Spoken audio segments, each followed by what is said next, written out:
할렐루야. 예. 강경중앙교회 강단에 제가 서는 영광을 누리네요. 이승남 목사님, 존경하는 목사님이신데 이야기 듣지 않으니까 벌써 은퇴하신 지가 5, 6년 되었다고 말씀 들었습니다. 저하고 인연이 있어서 오래전부터 저를 많이 사랑해 주셨고, 또 지금 현재 계룡에 계신데 저기 장인 장모님이 다니시는 교회에 요즘 출석하고 계시더라고요. 그래서 장인 장모님께도 잘 해주시고, 그러니까 가끔 소식 듣습니다. 또 새로 오신 이윤무 목사님은 제가 노예에서는 그냥 악수만 하고 인사만 하고 그런 사이였는데 이번에 더 깊이 알게 되어서 정말 좋은 목사님이 오셔서 새로운 부흥의 전기를 마련하시는 줄로 믿습니다. 우리 김용문 장로님이나 공성욱 장로님도 노예에서 뵈면서 참 어른 같고 친근하고 어떤 형님처럼 아버님처럼 저 많이 예뻐해 주시고 또 이렇게 친근하게 대해 주시는데, 여기 와서 뵈니까 제가 고향에 왔구나 하는 생각이 들어서 얼마나 좋은지 모르겠습니다. 교사 헌신 예배인데 한 가지로 은혜 받는 시간이 되기를 소망합니다. 성경을 읽으면 어떤 단어가 가장 많이 등장을 할 것 같습니까? 믿음, 소망, 사랑, 은혜, 축복, 이런 단어들이 많이 등장을 하겠죠. 그런데 은근히 힘이라고 하는 단어가 굉장히 많이 등장을 한다는 사실을 여러분들 아십니까? 시편 29편 11절 보니까 여호와께서 자기 백성에게 힘을 주시며, 이런 말씀이 나와 있습니다. 저는 정말 이 말씀 좋아하거든요. 당신의 백성들에게 힘을 주시는 분이 하나님이시다라고 하는 것을 믿으면서 저는 목회하고 신앙생활하고 그렇게 살아갑니다. 아무쪼록 부디 비옵기는 자기 백성에게 힘을 주시는 하나님의 능력, 힘을 공급받아서 살아가시기를 간절히 축원합니다. 그런 교사들이 될 줄로 믿습니다. 힘은 어디서부터 나오는가? 물론 하나님께서 주시는 것이다 말씀하고 있습니다만, 성경 이곳저곳을 읽어보았더니 힘은 다양한 곳에서 나옵니다.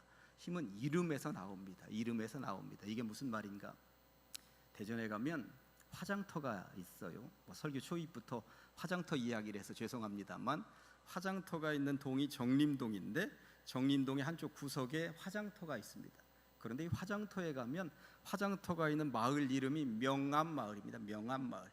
밝을 명자가 아니라 울명자예요. 바위암자.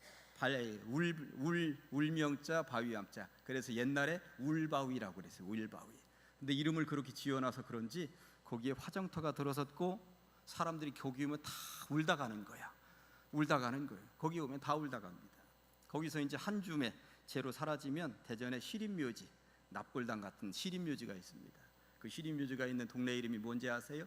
괴곡동입니다. 괴곡동. 이름부터 좀 으스스하지 않습니까? 괴자가 나무목에 귀신 귀자입니다. 어떻게 이름을 그렇게 지어놔서 그런지 거기로 전부 다 모여듭니다. 대전에 교도소가 있는데 이 교도소가 동양에서 최고 큽니다. 잘 모르셨죠? 저는 대전 교도소 몇 번 들어가 봤는데 이 끝에서 저 끝이 안 보입니다. 동양에서 1등입니다. 동양에서 1등. 그게 자랑스럽게도 대전에 있습니다. 예, 그런데 이 교도소가 있는 마을이, 그 동네가 조선시대에 동네 이름이 뭐였는지 아세요? 교도소에 혹시 가족들과 안에 누가 있으면 용서하고 들으세요. 그 동네 이름이 도적골이었습니다. 도적골. 왜 거기를 도적골이라고 지어놔서 온갖 나라의 도둑놈들이 지금 다 거기 와서 몰려 있는 거예요. 청주에 가면 비행장이 있는데 비행장이 있는 마을이 비상리 비하리입니다. 비상리 비하리. 이름이 굉장히 중요합니다. 이름대로 된다라고 하는 것. 제가 소라는 성씨를 가지고 있는데 제 아들내미 이름을 소백산이라고 지었어요. 멋있죠? 소백산. 근데 백산이라고 지어서 그랬는지 얘는 그냥 산이야. 움직이질 않아요. 잘 웃지도 않아. 그냥 묵직하게 그냥 가만히 있어. 가끔가다 한마디 하면 아, 뭔가 좋은 일이 있는가 보다, 그럴 정도지. 근데 딸내미 이름은 제가 빛샘이라고 지었습니다. 빛샘. 어두운 세상의 빛처럼, 메마른 세상의 샘처럼 살아라 해서 소빛샘이라고 지었어요. 그랬더니 얘는 늘 밝아. 어두운 적이 한 번도 없어요. 성적이 떨어져서 웃고 기분 나쁜 일이 전혀 없어요. 이름이 이렇게 중요하구나. 이름대로 된다라고 하는 것입니다. 제가 소시성을 가지고 있는데 제 고향이 옆에 부여예요. 부여에 저희 동네에 진주소가들이 한 5, 60가구, 그리고 한 마을에 광산김씨들이 한 5, 60가구 있습니다. 허씨 2집, 권씨한 100집, 또 이씨한 2집. 제가 어릴 때만 해도 김하고 소가 최고 많은 줄 알고 자랐어요. 그래서 초등학교 들어갔더니 소가 없는 거야. 김이박 최정은 있는데 소는 없는 거예요. 세상은 넓고 성씨는 많구나 깨달았죠. 그 당시만 해도 한 반에 65명 정도씩 되었어요. 65명 한 반에. 4학년 때가 되었는데 담임 선생님이 질문을 했습니다. 65명을 앉혀놓고 질문을 했는데 제가 안다고 손을 번쩍 들었어요. 제가 공부 조금 했거든요. 조금. 그런데 서너 명이 손을 들었는데 담임 선생님이 하필 저를 딱 지적하면서 야 은매 너 대답해봐 그런 거예요.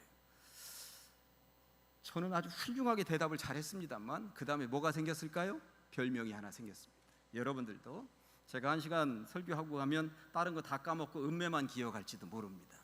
그런데 아무튼 은매라고 하고 그날로 그게 사라지는 줄 알았더니 그 뒤부터 아이들의 별명이 쉬는 시간마다 방과 후에 얼마나 은매 하면서 놀려대는지 살 수가 없는 거예요. 나중에는 지나가다가 선생님들도 야 너 은매라며 이러고 지나가고 정말 교장 선생님까지도 은매라며 하면서 지나가는 일이 발생을 했습니다. 어느 날 방과 후에 아이들이 얼마나 놀려대는지 부여 초등학교에서 우리 집까지 4km 10리길이었습니다. 집에까지 정말 엉엉 울면서 집에 갔어요. 우리 어머니가 펌프물 아래에서 빨래를 하고 계시다가 엄마는 하고 많은 성씨 가운데 왜 하필 소씨한테 시집 오르셔가지고 나로 하여금 이런 수모를 당하게 하십니까 하고 제가 어머니한테 따져 물었어요. 그랬더니 우리 어머니가 저쪽에서부터 울고 오는 녀석이 무슨 큰일이 났는가 보다 하고 귀를 기울였는데 이건 뭐 별것도 아니거든. 그러니까 하던 빨래 계속 하시면서 야 나도 시집 와봤더니 네 아버지 소씨더라. 나 살고 있으니 너도 그냥 살아라. 그러시는 거예요. 이 장면이 그냥 아직도 내 머리에 살아서 필름처럼 왔다 갔다 합니다. 그런데 제가 어느 날 은혜를 받고 보았더니 제 이름에 목사가 될 이름이 들어있구나. 이 소자가 제가 눈이 작다 해서 남들은 작을 소자를 쓰는 줄 아는 사람들이 가끔 있어요. 전혀 그렇지 않습니다. 소생한다, 깨어난다 하는 소자예요. 이게 소자가. 그리고 종자는 땡땡 친다 하는 종자입니다. 영자는 영원하다 길다 하는 영자입니다. 제 이름을 해석을 해보면 늘 깨어서 영원토록 종을 칠 사람이다. 이게 목사 아니면 뭐 했겠습니까? 두부장사 하든지 목사 하든지 둘 중에 하나 했어야 되는데 목사하길 잘했다 생각이 들지 않습니까? 이름이 그런 거구나. 제가 섬기는 교회가 가장 제1교회입니다. 서울에서 부흥 강사 한 분을 초대해서 부흥회를 하려고 그러는데 KTX 타고 내려오면서 그랬다는 거예요. 이름이 참 교만하다. 가장도 있고 제1도 있고 최상급을 이렇게 2개씩이나 쓰나 하나만 쓰지 가장은 뭐고 제1은 뭐야 그랬다는 거예요. 내려와 봤더니 우리 동네가 가장동에 있어요. 가장동에. 그러니까 우리 동네는 이 교만하거나 이기적인 교회가 아니라 굉장히 겸손한 교회예요. 그냥 가장동에서나 제1이자 가장동 뭐 한 2만 명 모여 있는 곳에서 제1이자 그랬는데 이게 이름값 해야 된다라고 하는 것입니다. 이름 가장체. 그런데 강경중앙도 교만하기로 말하면 강경의 가장 센터 이거 아닙니까? 강경에서 하여튼 최고 가는 교회가 되겠다는 거 아닙니까? 이름 앞에 부끄럽지 않아야 된다라고 하는 것입니다. 저는 가장동에서 제1이자 하지만 아무튼 가장동에서 제1이면 대전에서도 제1일 수 있고 대전에서 제1이면 한국에서도 제1일다는 생각을 가질 수 있습니다. 여기도 마찬가지입니다. 강경에서 중심 역할을 감당을 하면 충남에서도 중심 역할을 할 수 있고 그리고 이 나라 대한민국에서도 가장 센터가 되는 중심 역할을 하는 교회가 될 줄로 믿습니다. 이름값 해야 됩니다. 이름값. 아브라함이라는 이름을 아브라함으로 바꿔주셨습니다. 아브라함은 한 집안에 그냥 존경받는 아버지. 그런데 아브라함은 열국의 아버지입니다. 한 집안에 존경받는 아버지란 이름만 가지고는 온 세상을 구원으로 이끌 만한 그런 중심 역할을 하기에 이름이 부족해. 열국의 아버지라고 바꿔주셨습니다. 그러면 이제까지는 아브라함아 하던 동네 사람들, 마을 사람들, 모든 사람들이 이제부터는 아브라함아 부를 때마다 내가 아브람이 아니고 아브라함이지 그렇게 불려질 때마다 사명감이 내가 한 집안에 우리 집안만 어떻게 책임지는 존재가 아니라 열국을 책임져야 되는 존재지 이름을 그래서 바꿔주시는 것입니다. 베드로는 어떻습니까? 시몬에서 베드로로 바꿔주실 때 시몬이라고 하는 존재 전혀 흔들리는 존재. 그러나 베드로는 반석입니다. 흔들려가지고는 안 되는 거거든. 단단하게 기둥을 잡고 있어야 교회가 그의 신앙 고백 위에 설 때 교회가 되는 것 아닙니까? 이름을 그래서 바꿔주시는 것입니다. 교회에서도 집사가 권사가 되고 또 장로가 되기도 하고 그리고 전도사가 목사가 되기도 합니다. 그러면 호칭이 바뀌는데 우리는 고백하잖아요. 이 내가 바꾸는 게 아니야. 누가 바꿔주시는 거예요? 아브라함을 아브라함으로 바꿔주시고 시몬을 베드로로 바꿔주시듯이 누가 바꿔주시는 거예요? 하나님이 주시는 직분입니다. 그러면 뒤에 호칭이 바뀔 때마다 이름값 해야지, 이름값 해야지. 그런데 교사도 마찬가지입니다. 교회에서 아이들이 선생님 선생님 할 거잖아요. 그러면 나의 호칭, 그게 교사라고 하는 이름값 해야 된다라고 하는 것입니다. 이름이 그렇게도 중요합니다. 이름이 주어졌는데 이름의 힘을 발휘하지 못하면, 그 뒤에 불려지는 그 호칭값을 제대로 하지 못하면 그건 사람 노릇 못하는 거죠. 그러니까 교회에서 장로 노릇 못하고 목사 노릇 못하고 교사 노릇 못하면 그 교회는 제대로 굴러갈 수가 없는 것입니다. 그 교회에 주어진 직분이 하나님이 주신 직분이라는 생각을 가지고 직분값 할 때에 그 교회는 제대로 굴러가는 교회일진데, 부디 비읍기는 교사 헌신 예배 드리는 우리 교사들, 교회에서 선생님 아니면 교사 이렇게 불릴 때 그 이름값 하시기를, 이름의 힘을 믿고 살아가시기를 간절히 축원합니다. 학생들이 바라보면서 우리 선생님 할 거잖아요. 그러면 그 아이들에게 힘이 있는 존재가 되어 있다는 거거든요. 무엇을 전달해 주시겠습니까? 이 땅에 예수님도 예수라는 이름으로 오셨는데, 혹여 예수라는 이름으로 오신 그분이 야곱이라는 이름으로 구세주로 왔다고 생각을 해보면 참 웃겼겠다 하는 생각이 들어요. 야곱의 이름이 뜻이 뭐예요? 발뒤꿈치를 잡은 자예요. 발뒤꿈치를 잡은 자가 구원자란다? 설명하기도 어려워. 예수님은 예수로 와야 돼. 구원이라는 뜻을 가진 예수로 와야 되네. 그렇죠? 아무튼 이름이 이렇게도 중요하다라고 하는 것입니다. 교사라는 이름 앞에 부끄럽지 않으시기를. 이름에는 힘이 있습니다. 두 번째, 제가 좀 짧게 하고 막 가야 되다 보니까 말이 조금 빨라질 수 있어요. 다 이해하시죠? 예. 두 번째, 어디에 힘이 있냐면 말에 힘이 있습니다. 말에 힘이 있습니다. 이스라엘 백성들이 출애굽을 했고 광야 40년 머물기 전에 출애굽을 해서 광야에 머물러 있을 때에 정탐꾼 보냅니다. 40명이 갔다 왔습니다. 40명이 보고 온 것은 똑같았습니다. 물이 넉넉하고 기름지고 곡식이 풍부하고 과일이 있다만 합니다 하고 과일을 짊어지고 왔습니다. 보고를 합니다. 대단한 땅입니다. 젖과 꿀이 흐르는 땅이 너희다. 그래 10명이 뭐라고 합니까? 그러나 못 들어갑니다. 그들이 보기에 우리는 메뚜기에 불과합니다. 도저히 이길 수가 없습니다. 그런데 2명은 뭐라고 합니까? 들어갈 수 있습니다. 하나님이 함께 하시니 그들은 우리의 밥입니다. 결국 10명과 그 백성들은 못 들어갔던 것이고 2명은 들어갑니다. 그때 민수기 14장 28절 보니까 하나님께서 뭐라고 말씀하세요? 네 말이 내 귀에 들린 대로 내가 너희에게 그대로 행하리니 아멘. 저는 이 말을 믿습니다. 네 말이 내 귀에 들린 대로 내가 너희에게 그대로 행하리니, 그래서 우리가 기도하는 것이죠. 그래서 우리가 축복하는 것입니다. 긍정적인 말을 하면서 살아가는 이유가 여기에 있는 것이죠. 분명히 우리가 말한 대로 될 것이라고 하는 것, 이 약속을 주셨기 때문에 말에 얼마나 힘이 있는가.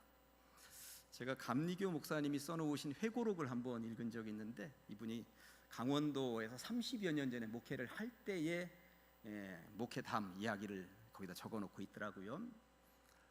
시골 산골짜기, 강원도 산골짜기에 있는 교인이 한 10명 정도 되었던가 봐요. 수요일 저녁에 창세기부터 요한계시록까지 조곤조곤 성경의 뒷배경이나 흐름에 대해서 한번 알려드려야지 첫 시간이었습니다. 창세기 1장 1절, 태초에 하나님이 천지를 창조하시니라. 본문 읽고 하나님께서 천지 만물을 말씀으로 창조하셨으니, 이 말 한마디 했어. 근데 교인들이 한 10명 앉아있는데 마침 중간쯤에 교회에 이제 나온 지 한두 주밖에 안 되는 할머니, 80 가까운 할머니가 앉아있다가 그냥 말로 뭘 만들어, 말에 무슨 힘이 있다고, 이런 거예요. 그런데 다른 교인들은 목사가 설교하면 치고 나오면 안 된다는 걸 아는데, 이 양반은 교회 나온 지 얼마 안 되어가지고 목사님이 그 설교하고 한마디 딱 했는데, 그것도 창세기부터 요한계시록까지 얘기하겠다고 첫 시간인데, 그래도 창세기 1장 1절 한 절 읽었고 한 문장 딱 했는데 딱 치고 나온 거예요.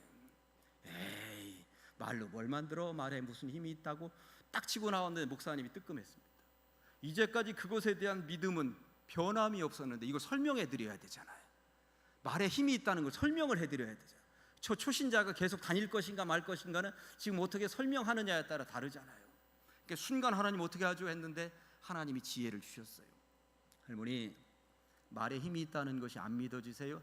아우, 말에 무슨 힘이 있어요. 보이기를 해요, 만져지기를 해요. 그럼 할머니, 제가 말에 힘이 있다는 것을 증명해 드리면 믿으시겠어요? 예, 한번 해보세요. 그럼 할머니, 제가 말에 힘이 있다는 것을 한번 증명할 테니까 그 자리에 잠깐만 일어나 보세요. 일어났어요. 그럼 할머니, 앉아보세요. 앉았어요. 보셨어요? 아니, 뭘 봐요?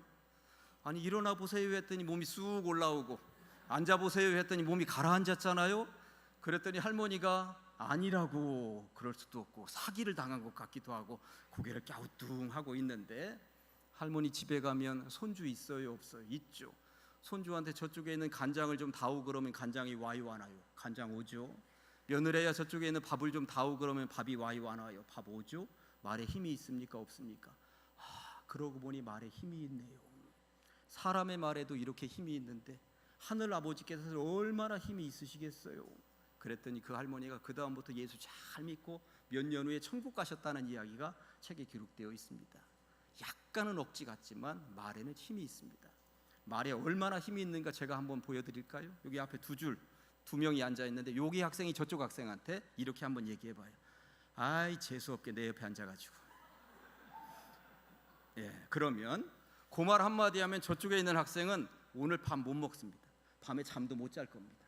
이게 말이 보이기를 합니까? 만져지기를 합니까? 그런데 그 말 한마디에 밥맛을 잃어버리고 밤에 잠을 못 잘 겁니다. 정말이에요, 정말. 그런데 이렇게 그 말 했어요? 그런데 했어 진짜? 야 용기 있네. 그 말 진짜 했어요? 그럼 이렇게 얘기해 보세요. 이렇게 진짜 해보세요. 오늘 왜 이렇게 이뻐? 진짜 해보세요. 그 말은 안 하고 싶은가 보네. 또 그 말은 인정을 안 하고 싶은가 보네. 그런데 그 말을 진짜 하면 그쪽에서 커피 산다니까 오늘 진짜. 그 봐요. 이게 말이 보이기를 합니까? 만져지기를 합니까? 앞에 있었던 말 한마디에 밤잠을 설치고 밤맛을 잃어버립니다. 그러나 뒤에 있는 말 한마디에 내가 진짜 그렇게 이쁜가? 내 커피라도 사야지. 말이 이런 겁니다. 말이 이런 겁니다. 그러니 네 말이 내 귀에 들린 대로 내가 너희에게 그대로 행하리라고 하는 거 우리는 믿기 때문에 기도 끝나고 나면 아멘 하는 것이고, 찬송하면서도 그 가사가 내 마음에 와닿으면 아멘 하는 것입니다. 그러면서 설교 들으면서도 지금 여러분들 아멘 하셨잖아요. 이게 은혜 받으면 아멘 하는 것입니다. 그대로 되어질 줄로 믿습니다. 아멘 하면서 우리는 살아가는 것입니다. 아멘의 힘이 얼마나 크고 놀라운 것인지 깨닫기 때문에 우리는 수시로 아멘 하면서 살아가는 것 아닙니까? 그러니 교회는 사랑의 말, 축복의 말, 계속 이런 말을 지속적으로 하면서 살아가야 되는 것입니다. 그런 말만 하기에도 부족한 세상인데 왜 완악한 말을 하고 시기하고 질투하는 말을 하고 남의 험담을 하고 남을 죽이는 말을 하고 그러느냐는 말입니다. 부디 비옵기는 축복의 말, 사랑의 말을 많이 하면서 살아가시기를. 특별히 교사들, 우리 어린아이들 많이 축복하셔야 됩니다. 아무튼 잘 될 녀석들, 우리 강경중앙교회를 이끌어갈 녀석들, 한국교회를 이끌어갈 녀석들이 밑에서 자라오고 있다는 생각을 할 때에 그들을 어떻게든 말로 계속 축복하면서 끌어안고 가야 된다는 사실입니다. 그리고 이 교사들을 성도님들이 계속 축복해야 됩니다. 대표기도 할 때도 교사들을 위해서, 저는 교사들이 얼마나 애쓰는 사람들인가, 주일날 예배 교사들을 위한 기도를 절대 놓치지 않습니다. 정말 우리 미래 세대들을 끌고 가는 저 복된 사람들 아닙니까? 그러니 저들을 늘 축복하면서 살아가는 어른들 다 되어야 할 줄로 믿습니다. 첫 번째, 이름에 힘이 있다고 그랬고요. 두 번째, 뭐에? 말에 힘이 있다고 그랬습니다. 세 번째는 손에 힘이 있습니다. 손에 힘이 있습니다. 이게 무슨 말인가? 강아지 똥이라는 동화를 우리 젊은 사람들 봤어요? 그죠. 강아지 똥. 누가 썼냐면 권정생이라고 하는 분이 썼습니다. 나이 드신 분들은 몽실원이라는 드라마를 기억하시는지 모르겠습니다. 그분이 썼습니다. 그분이 1972년도에 강아지 똥 동화를 썼는데, 근데 뭐 신문 출판사에서 신춘문예처럼 났는데 제목부터 이렇게 더럽냐고 한쪽에 치워놨어. 쳐다보지도 않다가 다른 동화가 좋은 게 없어. 저거라도 한번 읽어보자 했더니 너무 좋은 거야. 강아지가 담벼락에 똥을 쌌습니다. 새가 와서 콕콕 찍으면 더러워, 똥이다 하고 날아가요. 병아리가 와서 콕콕 찍어 먹는데 어미닭이 와서 야 그거 똥이야, 더러워, 가자. 그러는 거예요. 강아지 똥이 하나님은 나를 왜 만드셨지? 왜 어느 누구도 나를 예쁘다 하거나 반갑다 하거나 하지 않고 다 더럽다고 다 피하기만 하는 거야? 엉엉 웁니다. 그때 하늘에서 별이 하나 뚝 떨어지는데 별이 아니라 나중에 알고 봤더니 민들레 씨앗이에요. 너 왜 울고 있니?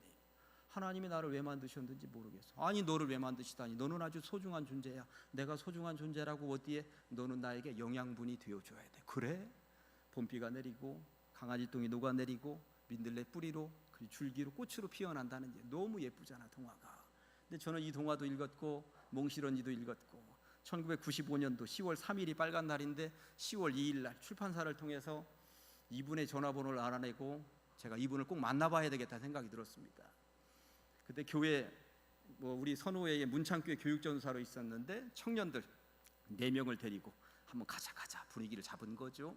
전화했더니 오지 말라고. 왜냐하면 이분은 하루 2시간 이상을 앉아 계실 수가 없는 거예요. 몸이 너무 불편하고 결핵을 앓고 있어서 옛날에 집에서 사실 쫓겨났어. 서울에서 집에서 너 나가 살아라. 다 결핵 앓겠다. 나가 살아라. 그래서 그냥 구걸 하다가 경상북도 안동에 그냥 작은 교회 종지기 노릇하면서, 옛날 교회 종 쳤잖아요. 당신은 종만 치면 먹을 거 줄 테니까 종만 치십시오. 그래서 시간대마다 종 치고 그 작은 골방 거기에서 동화 쓰고, 너무 외로우니까 쥐에게 먹이 주면서 쥐하고 살고, 여름날에 개구리 들어오면 개구리하고 같이 살고, 그 외롭게 그렇게 살았어요. 근데 하루에 2시간 이상을 앉아 있을 수가 없어. 몸이 너무 불편해서. 그래서 잠깐 앉아 있으면 동화 쓰고 글 쓰고 그러셨던 분이죠. 손님을 맞을 준비가 안 되어 있습니다. 안 오셨으면 좋겠어요. 그런데 10월 3일 날 이른 시간부터 제가 청년들 데리고 썩음한 차, 내비게이션도 없는데 경상북도 안동까지 찾아갔습니다. 문전박대를 당할지도 모른다는 생각을 가지고 갔는데 들어오라고. 그러더니 고구마도 삶아주시고, 그분이 성경책과 동화책에 사인해서 주셨는데 제가 그걸 아직도 가지고 있어요. 그 대신 올해는 손님을 못 맞이한다고, 몸이 너무 불편하다고. 알겠습니다. 조금만 이따 가겠습니다.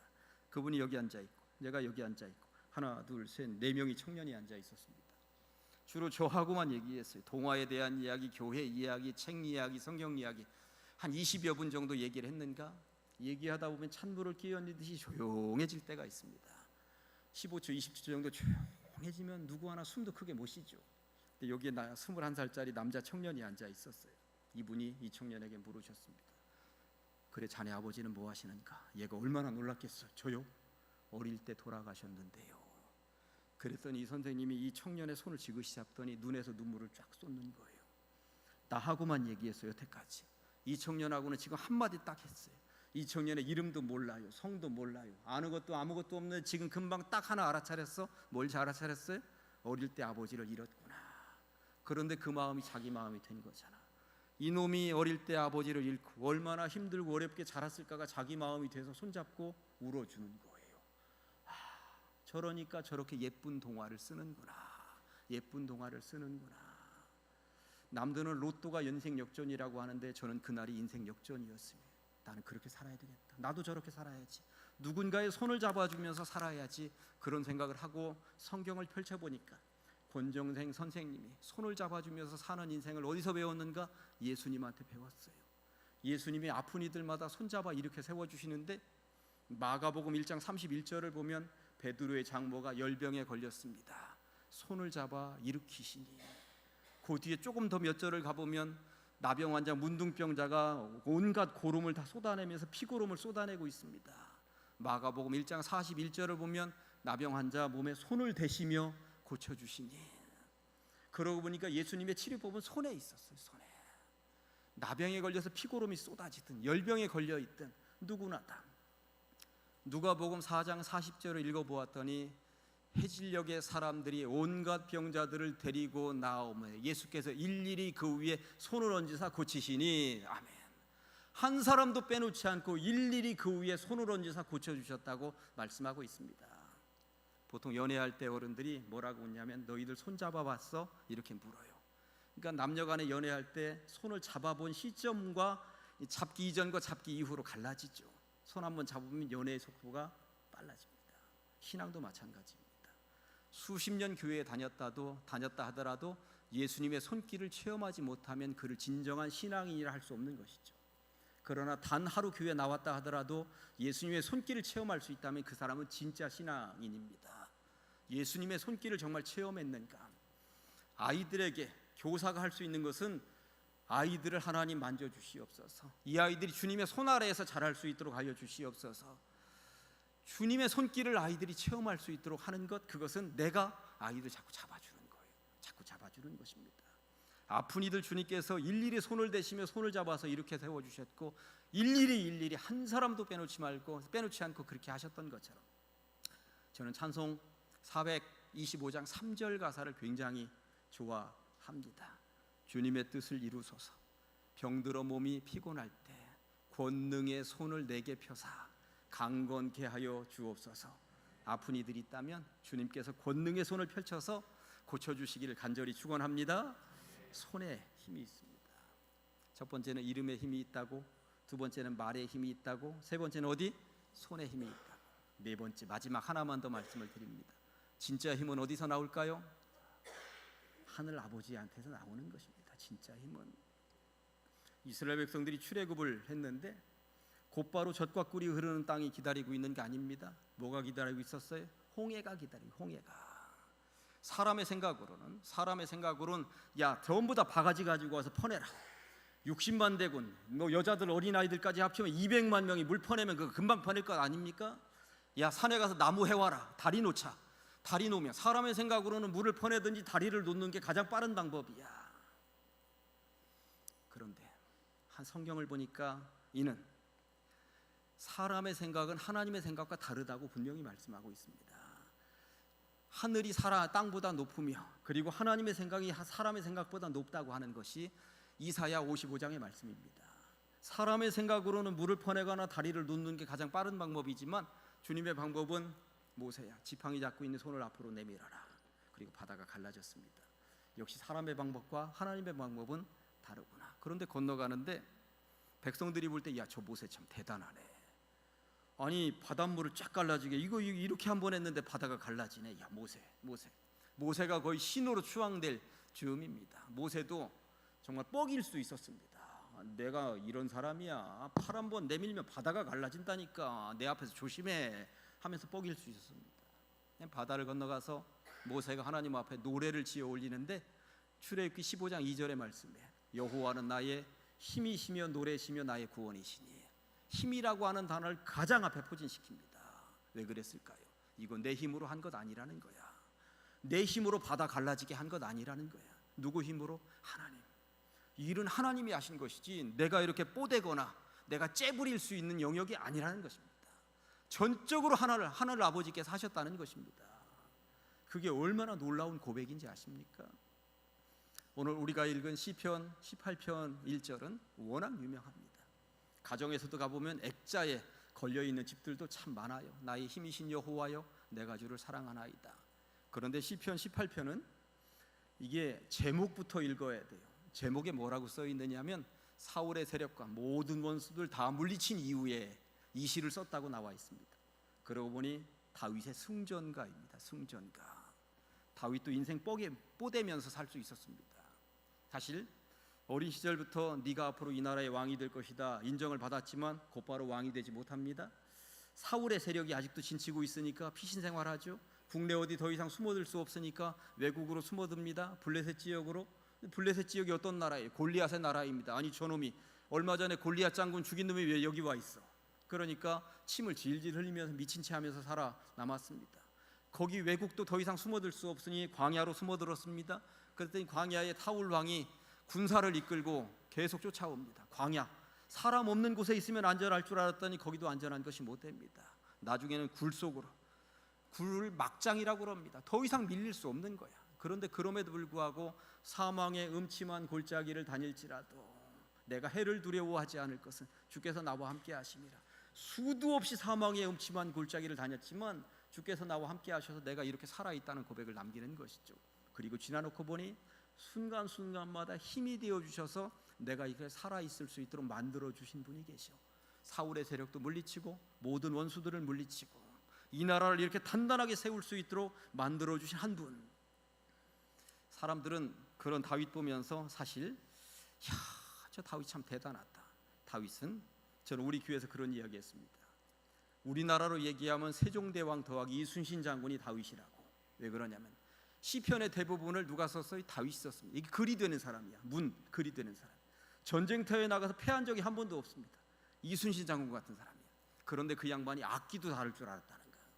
사울 왕 앞에서 악기를 다루면 악령이 떠나갔다고도 얘기해요. 못하는 게 없네요. 못하는 게 없어. 이 정도 되면 뽀댈 수 있지 않겠습니까? 나 잘났다고 할 수 있지 않겠습니까? 그런데 모든 왼수의 세력들을 다 물리치고 다윗이 고백을 남기는 게 오늘 본문입니다. 이건 내 힘으로 한 것 아니다. 내 힘으로 글을 쓰거나 내 힘으로 전쟁터에 나가거나 내 힘으로 악기를 연주하거나 내 힘으로 한 것 아무것도 없다는 것입니다. 결국 나에게 힘이 되어주신 분은 누구다? 하나님이다. 신앙의 선진들은 이런 위대성이 있는 것입니다. 이런 위대성이 있는 것입니다. 뽀댈 수 있고 기고만장할 수 있고 그럴 수 있지만 모세도 다윗도 결국 그 힘은 하늘로부터 주어졌다는 것을 계속 고백하고 있는 것이죠. 신약의 한 사람만 더 이야기를 하고 마치겠습니다. 신약 성경의 가장 위대한 인물을 하나 꼽으라면 사도 바울입니다. 사도 바울. 바울이 없었더라면 초대교회가 어찌 되었겠는가 생각을 해보십시오. 교회 세웁니다. 그런데 이 마을에서 저 마을로 넘어가는 고갯마루에서 하나님 이 마을을 이제 저에게 주시옵소서 그렇게 기도하기보다도 나중에는 이 마을에 가면 또 얼마나 많은 돌멩이를 맞아야 할까요? 이 마을에 가면 또 문매를 얼마나 맞아야 할까요? 이 마을에는 또 감옥에 며칠이나 갇혀 있어야 할까요? 나는 그런 걱정하면서 갔을 것 같아요. 솔직히 말하면 얼마나 힘들었겠어요. 저놈 돌멩이 맞아서 저놈 죽었으니 내다 버려라 이런 적도 있었습니다. 그럴 정도로 돌에 맞고 문매를 맞고 옥에 갇히고 정말 사도 바울 인생을 생각을 해보면 그 중에 하나만 우리 겪어도 벌써 예수 다 떠났을지도 몰라요. 그런데 그럼에도 불구하고 그가 그렇게 복음을 증거하면서 살아남을 수 있었던 이유는 빌립보서 4장 13절에서 내게 능력 주시는 자 안에서 능력, 힘이잖아. 힘력자. 하늘아버지께서 힘이 되어주셨기 때문에 오늘 내가 이렇게 가능했다는 것입니다. 못하는 일이 없이 복음을 증거하면서 교회 세웠다고 고백을 남기고 있는 것이죠. 결국 힘은 어디로부터 주어지는 것이다? 하늘로부터 주어지는 것이다. 세상에서 다양한 힘을 가지고 다양한 인맥을 가지고 다양한 지식을 가지고 다양한 경험을 가지고 할 수 있습니다만 진짜 아이들을 지도할 수 있는 힘은 하늘로부터 주어집니다. 기도하셔야 되고요. 찬송하셔야 되고 말씀의 밑바탕 뒤어서 하늘의 힘을 공급받아야 되는 것입니다. 그렇게 할 때 교사도 오래오래 감당할 수 있고 그를 통하여서 우리 아이들을 잘 길러낼 수 있게 될 줄로 믿습니다. 아무튼 교사라는 이름값 하시기를, 축복의 말을 하면서 길러내시기를, 그리고 아이들 자꾸 주님의 사랑의 손길이 되어서 자꾸 아이들 손 잡아주면서, 그리고 무엇보다도 결국 이 진정한 힘은 하늘로부터 주어진다 믿고 걸어가시기를, 그리 될 때 교사들뿐만 아니라 우리 강경중앙교회가 정말 최고의 교회가 될 줄로 믿습니다. 기도하시겠습니다. 하나님 아버지 감사합니다. 교사 헌신 예배로 드리고 있습니다. 하나님께서 우리를 사랑하시되 끝까지 사랑하셨음을 감사합니다. 강경중앙교회 한 가족이 되게 하셨습니다. 하나님 우리를 부르시고 세우시고 직분자로 삼아주시고 일꾼이 되게 하셨으니 감사합니다. 특별히 교사가 되게 하셨사온데 교사라는 그 이름값하게 하여 주시옵소서. 축복의 말에 사람들이 되게 하시옵소서. 무엇보다도 아이들 손잡고 이 좋은 신앙의 여정 걸어가게 하여 주시옵소서. 그리고 무엇보다도 진정한 힘은 하늘로부터 주어진다는 사실을 반드시 기억하며 걸어가게 하여 주시옵소서. 감사드리며 축복하며 예수님의 이름으로 기도합니다. 아멘. 감사합니다.